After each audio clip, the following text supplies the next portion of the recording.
I'm Rebecca. I'm 35, and I've been married to Andrew for 7 years. From the outside, we probably looked picture-perfect me, with my art background and soft-spoken nature. Him with his Ivy League education and legacy name. But there was always a quiet, persistent truth sitting just under the surface of our marriage. I never truly belonged in his world. Andrew's family is old New England money. His father runs a media group, his mother chairs 3 boards, and his sister hosts wine tastings that feel more like auditions. They were polished in that effortless inherited way, always knowing the right fork, the right silence, the right tone. I tried to blend in. I studied their cues, wore the clothes, and smiled at the jokes that left bruises. For years I thought if I just did enough, adapted enough, gave enough of myself, eventually I'd stop feeling like a guest in their lives. The truth is, I started shaving off parts of who I was before I even realized it. My art got quieter, more tasteful. I toned down my colors, swapped passion for polish. I told myself this was what grown-up love looked like, that I was building a life, not losing one. I kept showing up to their dinner parties, kept bringing thoughtful gifts, and asking polite questions, kept hoping this time someone might ask me something real in return. Andrew never saw it. Or maybe he did, and just assumed I'd adjust. He always said his family was a little intense, that they meant well, and I believed him mostly because I wanted to. I wanted the family holidays, the porch brunches, the effortless closeness I imagined people like them had. I wanted to belong somewhere that wasn't cobbled together like my own childhood had been. So I ignored the cold smiles, the sidelong glances, the subtle suggestions that I was just a bit too something or not enough. Today, we're heading to his mother's birthday lunch. She turns 60, and the guest list is full of judges, deans, and cousins I've never quite memorized. I baked her an apple pie from my mother's recipe. She prefers crème brûlée, but this pie is a little piece of where I come from, and I still have that tiny hope she might smile and say, it reminds her of something warm. I even wore the scarf she complimented once years ago, the same shade as her favorite garden roses. It's funny. After all these years, after all the tiny ways I've tried to earn their welcome, I still feel the same flicker in my chest before each gathering. Maybe this time, I tell myself. Maybe today will be the moment I'm seen, not as Andrew's wife, but as Rebecca. Just me. Enough. The smell of Eliza's tiramisu hit me before I even reached the door. She had made it from scratch, of course, layering imported mascarpone and hand-shaved dark chocolate. When I stepped into the foyer with my apple pie in hand, still warm from the oven, and wrapped in a faded cloth from my mom's kitchen, the room was already buzzing around her. Andrew's mother floated in, kissed my cheek lightly, and thanked me for coming, as if I were an out-of-town cousin rather than her daughter-in-law. Her eyes flicked to my pie, and she smiled, polite but distracted. Oh, how thoughtful, she said. There's room on the sideboard just next to the breadbasket. I set the pie down gently next to a tray of gluten-free rolls and a bowl of cut fruit. Eliza's dessert, still covered in delicate foil, was taken straight to the main dining table. Andrew's mother called for a serving platter and a glass dome to showcase it. I smoothed my scarf, swallowed the sting, and told myself it wasn't intentional. People began arriving in waves. Andrew disappeared almost immediately into a conversation with his uncle about real estate trends. I hovered at the edge of small clusters, trying to find a seam to slip into. Every time I opened my mouth, someone changed the subject or turned to greet a louder voice. It was like standing in a room full of closed doors. Aunt Meredith, who once asked if I'd ever considered a more stable job than painting, called me over to help refill the water pitchers. As I reached for the carafes, I saw Eliza seated beside Andrew's father, laughing at something he'd said. She touched his arm like she'd known him forever, and he beamed at her like she was already one of them. Back in the kitchen, I tried not to flinch when Andrew's mother handed me a damp dish rag and asked if I wouldn't mind drying a few glasses to help the staff stay ahead. I said of course, though I hadn't seen anyone else drying anything. Behind me, Two women from the country club were praising Eliza's sense of humor and her Pilates regimen. When lunch was served, I ended up at the far end of the table between a quiet cousin and a man from the firm who kept checking his watch. My pie never made it onto the dessert spread. Someone must have forgotten. I caught sight of it later, still on the sideboard, the cloth slightly askew, untouched. I nodded when Andrew asked if I was enjoying myself. I smiled when his mother mentioned how lucky Eliza's husband must feel. I laughed softly when someone joked about artists being dreamers. Inside, I felt like wallpaper present, decorative and completely overlooked. By the time dessert was announced and the tiramisu unveiled with a round of applause, I'd started to feel something else entirely. Not anger exactly, just a sharp, quiet clarity. Like stepping outside into cold air after hours in a crowded room. I passed the platter of espresso cups, met no one's eyes, and waited for the moment that would break everything open. The room had settled into that post-lunch lull, where people leaned back in their chairs, cradling espresso cups, and talking over one another in warm tones. I saw a small opening in the conversation and decided to take it. I mentioned that a local gallery had selected one of my design pieces for a community exhibit next month. Something small, but meaningful. There was a pause, the kind where people glance politely but don't quite respond. I kept my voice steady, explaining how the project centered on reimagining public space through collaborative art. Eliza tilted her head slightly and sipped her coffee. Then she said it. If Rebecca vanished tomorrow, would anyone even notice? Honestly, it was so casual, so smooth that it took a second to land. And when it did, it landed hard. Someone laughed. Then someone else did too. The ripple moved fast, unchecked. Andrew smirked, barely glancing at me, and reached for the sugar bowl. No one said anything to stop it. No one told her that it was too far. I sat there holding my cup, fingers suddenly cold despite the warmth. I looked around the table, saw nothing but half-finished desserts and amused faces. I didn't flinch. I didn't speak right away.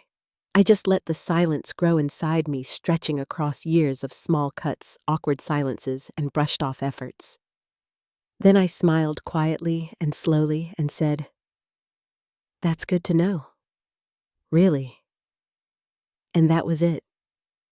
The conversation moved on. Someone brought up Eliza's trip to Provence. Andrew's mother asked about hotel renovations. But inside me, something had moved. Not shattered. Shifted. A weight dislodged, a door cracked open. I didn't know it yet, but that was the moment I stopped trying. That was the last time I showed up hoping they'd see me. I woke up before the sun. The house was still and dim, wrapped in that early morning hush that only exists before people begin their routines. I lay there for a moment, staring at the ceiling, then slid out of bed without waking Andrew. My bag was already packed. Just the essentials. A few changes of clothes, my sketchbook, my camera, and the small box of letters my mother had written me in college. I moved slowly, not because I was unsure, but because I didn't want to disturb the stillness.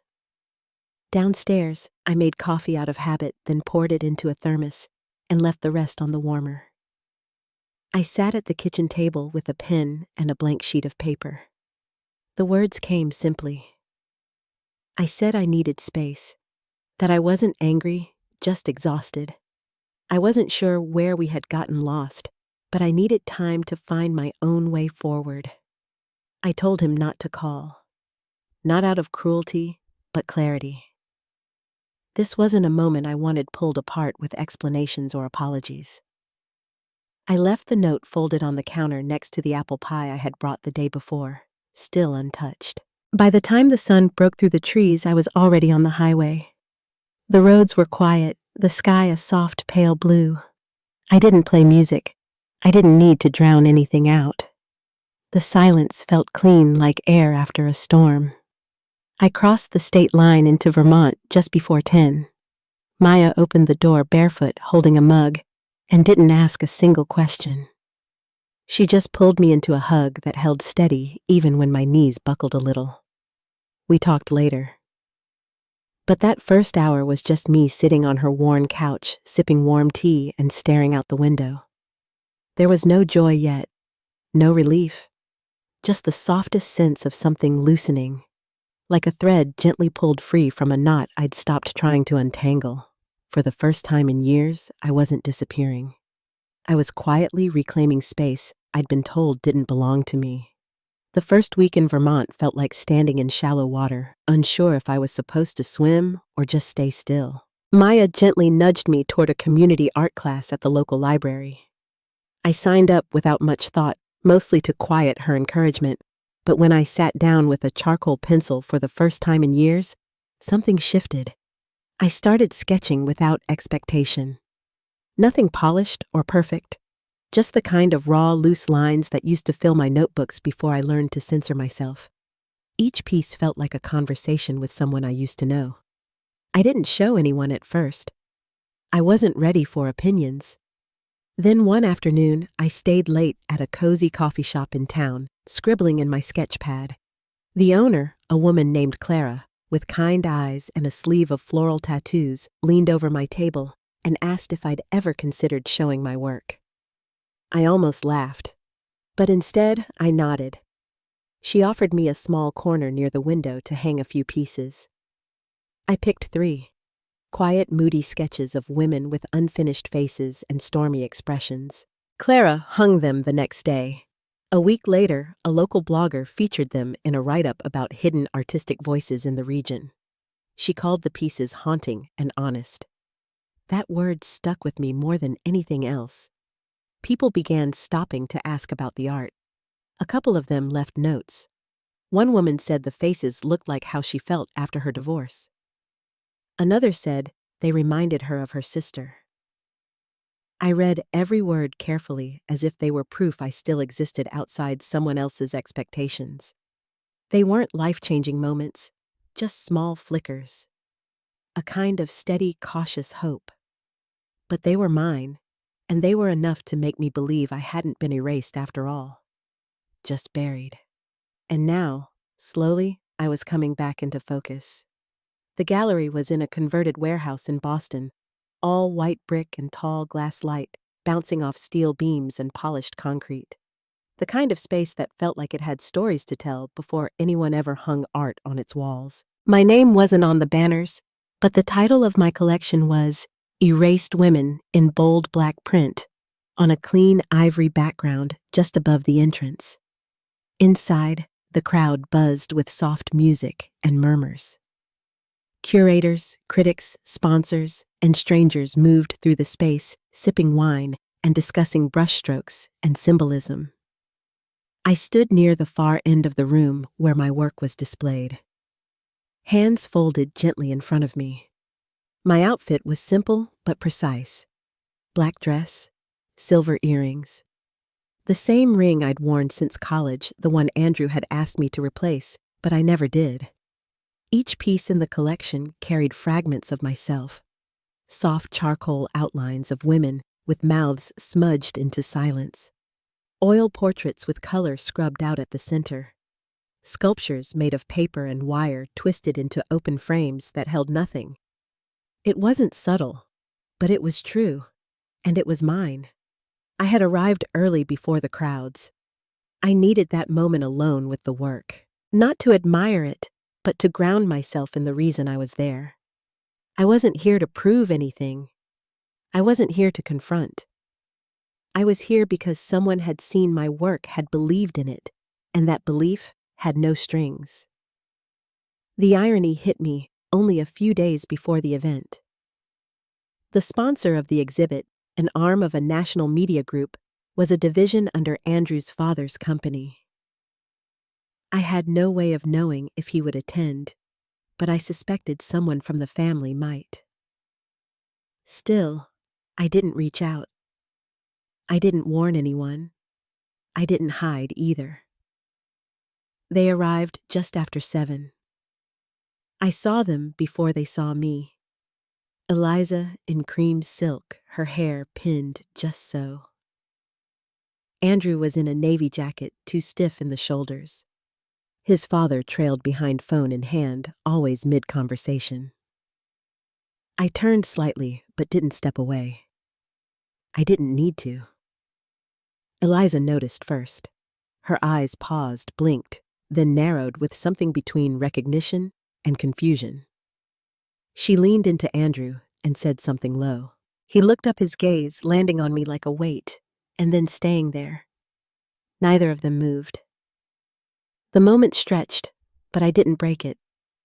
I nodded once, polite, acknowledging but not inviting.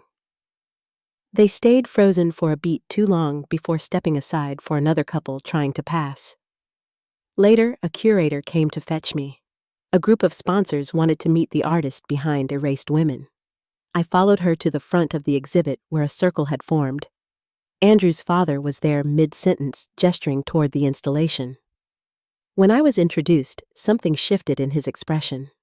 Surprise first, then something harder to name. I extended my hand calmly, and he reached for it automatically. He said the work was impactful. I thanked him. He asked where I'd studied. I gave the same answer I always had. Then I saw it register. A flicker of memory. He had once asked me that at a dinner, then promptly repeated my answer as if it were his own. I smiled, soft and brief, then turned my attention to the others. Andrew approached near the end of the evening. He came alone. No Eliza, no father in tow. His voice was quiet, almost hesitant. "You look good," he said. I nodded. "I feel good." He looked at the paintings behind me, then back at me. "I didn't know you had this in you." I let the silence sit before answering. "I always did. You just weren't looking."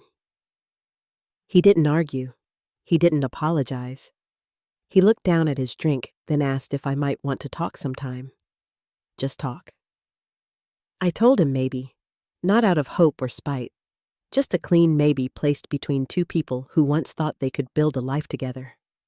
As he walked away, I turned back to the crowd. Strangers paused at my work studying. A woman took a photo of a sculpture and wiped her cheek.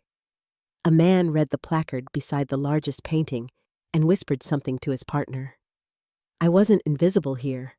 I wasn't someone's wife or someone's shadow. I was just Rebecca, the woman who made these pieces, who lived their story, who now stood in the center of a space that had once been closed to her and claimed it without needing permission. It didn't feel like a victory. It felt like alignment, like my body and my voice and my name had finally caught up with each other. And that was more than enough. A year after I left, I woke up with sunlight streaming through the windows of a space that felt completely mine. The walls are painted with warm tones, my favorite records stacked beside a secondhand player, and the scent of linseed oil and charcoal dust lingers in the air like a quiet anthem of everything I've reclaimed. There's a rhythm now to my days, one that doesn't depend on anyone else's calendar or expectations. I opened a small studio 3 months ago. It started with a workshop series for women who'd lost something, direction, relationships, parts of themselves they couldn't quite name. Now it's a community. We paint, we talk, we sit in silence together when words feel too heavy. The work isn't flashy, it's slow and honest. But every week, someone tells me they feel seen, and I know exactly what that means. Creatively, I've found a voice I didn't realize I had been muting. My pieces are bolder now, less concerned with polish, more rooted in truth. I've been invited to contribute to a traveling exhibit on trauma and resilience, and one of my sculptures was recently acquired by a mental health nonprofit. None of this was part of a grand plan. It just grew from the space that opened up once I stopped trying to make myself fit where I didn't belong. Andrew sent a message on our anniversary. It was brief and kind. He said he hoped I was well and thanked me for what he called the grace of my silence. I read it once, then deleted it. Eliza's note came later, vague and oddly nostalgic, asking if I'd seen the new media campaign she helped launch.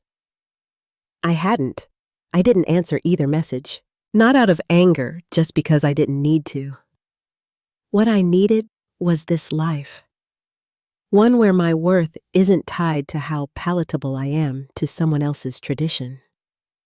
One where my name isn't followed by a title I had to shrink into. One where being visible doesn't mean being curated for approval. There's freedom in not needing applause to believe in yourself. There's power in not offering explanations. Sometimes I think about that day at the gallery. The looks, the surprise, the way my presence unsettled their narrative. But it doesn't sit inside me like a triumph. It sits like a closing chapter. Not the end of something ruined, but the quiet end of something I outgrew. Healing didn't come all at once. It came in layers.